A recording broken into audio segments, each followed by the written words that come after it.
Lunes ng hapon sa Maynila at umuulan ng ambon.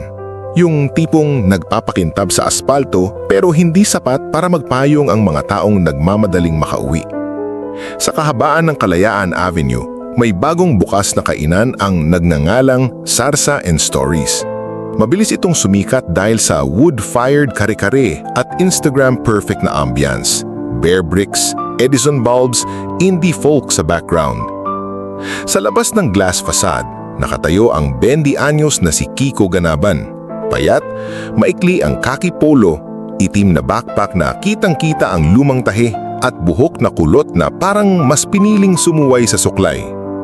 Ayeta si Kiko, tubong Mount Pinatubo Resettlement at unang araw niya sa Maynila para pumasok sa isang full scholarship engineering program sa UP Diliman.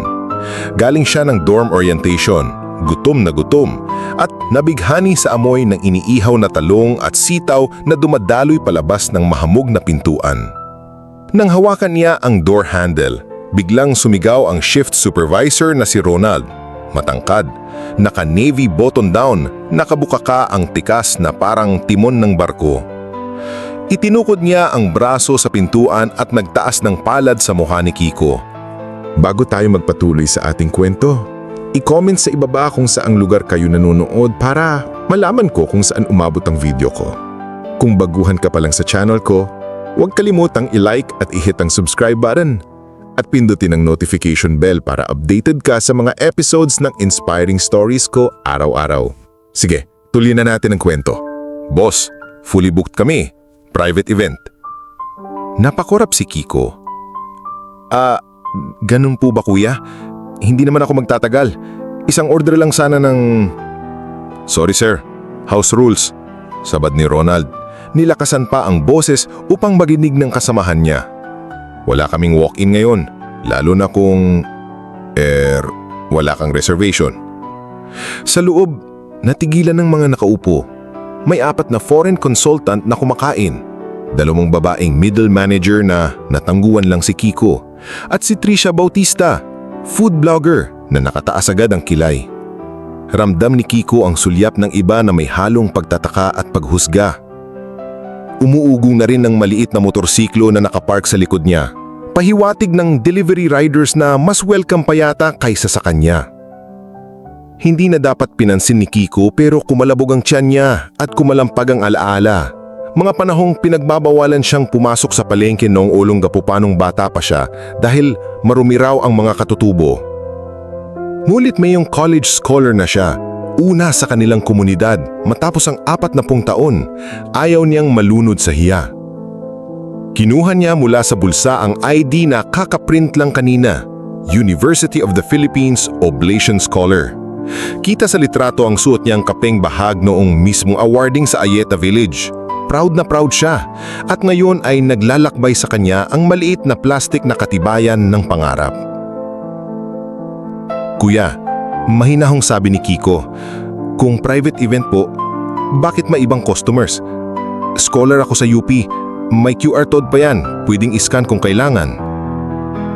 Saglit na patadda si Ronald habang sumusulyap sa ID, ngunit bago pa niya mabasa, gumuhit sa labi niya ang ngiti na halatang pilit. Oo, scholar ka, pero baka di mo afford price range namin tol. Menus premium. Nagpanting ang tenga ni Trisha sa sulok. Gaya ng marami sa middle class, sanay siyang mag-vlog laban sa racial discrimination sa Twitter. Pero ngayon, live version na ito. Tinindigan niya ang sarili, lumapit sa host station at bumulong sa cashier. Girl, are you hearing this? Habang nangyayari iyon, dumating ang restaurant operations manager na si Maui Santos, naka-blazer, kalmado pero nakakunot ang noo. Anong nangyayari rito? Agad nagsumbong si Ronald. Ma'am, wala pong reservation tong bata tapos pinipilit. Baka maging issue sa ibang guest.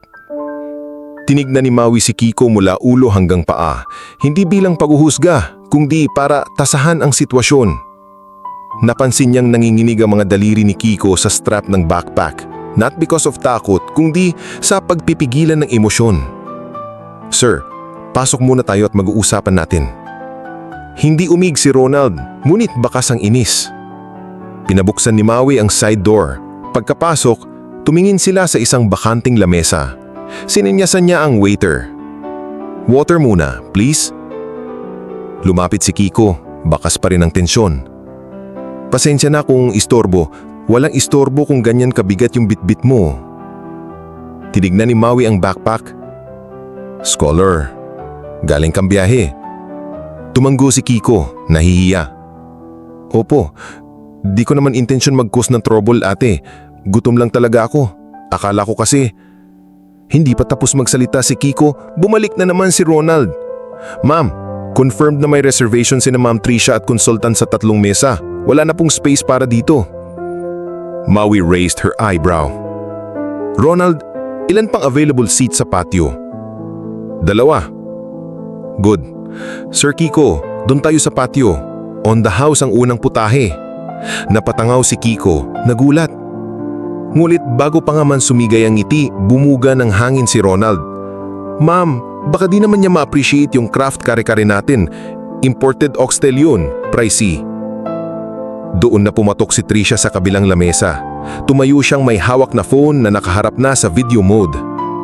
"Kuya Ronald, may problema ba ang scholar siya? Kasi parang mas mahalaga yata kung may pera kaysa may pangarap." Nataranta si Ronald, nag-angat ng 2 hamay. "Hindi ko po ibig sabihin."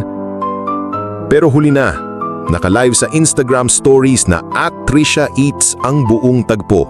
Kumislap ang notification chimes, sunod-sunod na heartbreak at angry reacts. Samantala, si Kiko na may halu-halong hiya at gulat.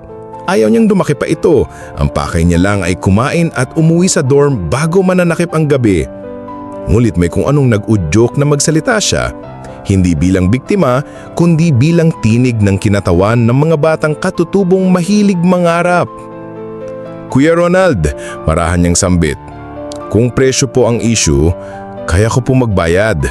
May baon akong subsidy. Pero kung ang issue ay hitsura ko, wala na akong magagawa doon." Tumingin siya sa lahat ng nakapaligid, sa consultants, kay Trisha, kay Maui. Ang mali lang po siguro ay yung paghusga pagbatay lang sa kulay o buhok. Natigilan si Maui, kinuhang ID ni Kiko, sinipat, UP Oblation Scholar, College of Engineering major in Metallurgical Engineering, President's Lister. Wow! Hindi lang pa napangarap, may alaala ng ginto. Napangiti siya, nagpalakpak ng impit. "Ronald, this gentleman will dine gratis. Charge it to my staff development fund." Biglang anutla si Ronald. "Ma'am, but no buts. At ikaw, mag-seminar ka bukas tungkol sa anti-discrimination. Kung di ka makaka-attend, the HR will handle you." Doon palang nag-sink in sa mga bisita ang bigat ng nangyari. Umiling si Brandon, isa sa consultants, sabay bulong sa kasamang foreigner. "Can't believe he blocked a top scholar. That's free press disaster." Nag-flash sa phone nila ang breaking news. Local restaurant accused of ethnic profiling. Victim is UP Oblation Scholar. May nag-tweet. Nagbago ID, kinabahan sila. Ilang minuto pa, lumabas si Chef Carlo Yadawa. Aita rin, mahaba ang buhok, may tato ng kulimbawang sa braso. "Coco, ikaw pala!" Lumawak ang mata ni Kiko. Si Chef Carlo ay bayaw ng tito niyang chieftain sa Zambales. Sabi ng tito mo, "Once you get to Manila, hanapin mo ko para magkaroon ka ng home away from home." Iakap sila sa gitna ng dining hall, lalong naging malilit si Ronald at ang mga nakatingin kanina. Chef Carlo humarap sa crowd. "For everyone's knowledge, we are proud to employ staff and train scholars from indigenous groups." Pinindot niya ang service bell. Ding! Tonight, we introduce a special dish, linubyan na cassava, recipe ng mga Aita Mag-ansi, courtesy of our incoming intern, Kiko. Lumundag ang ilang stop sa tuwa, si Maui nag-round ng libreng house blend iced tea sa lahat. Sa patio, habang kumakain ng piping init na kare-kare si Kiko, na libre nga, napatingin siya sa screen ng cellphone. Trending na siya. May mensahe si Professor Insi ang mula sa UP. "Proud of you, Ija. Ipagpatuloy mo yan, laban sa diskriminasyon."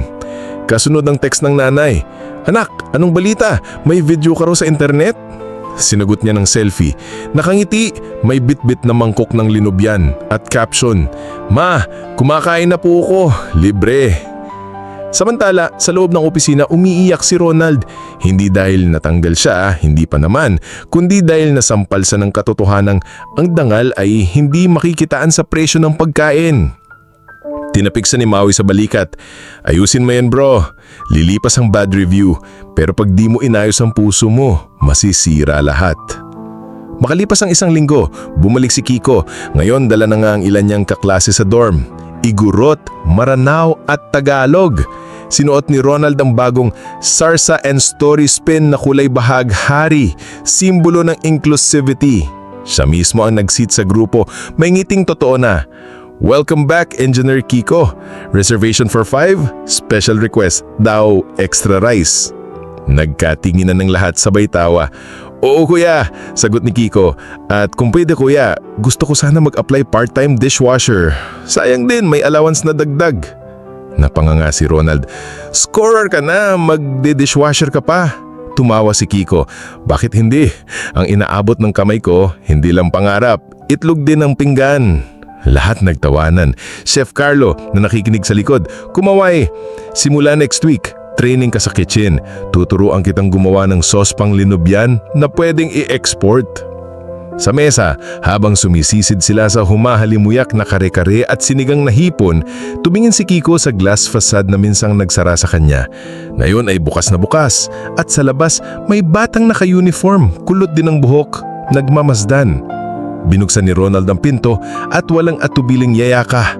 Tara, kain tayo. Natutuwa si Tricia sa kabilang mesa, kumuha ng litrato, hindi na para i-expose ang mali, kundi para ipagdiwang ang pagbabagong nangyari.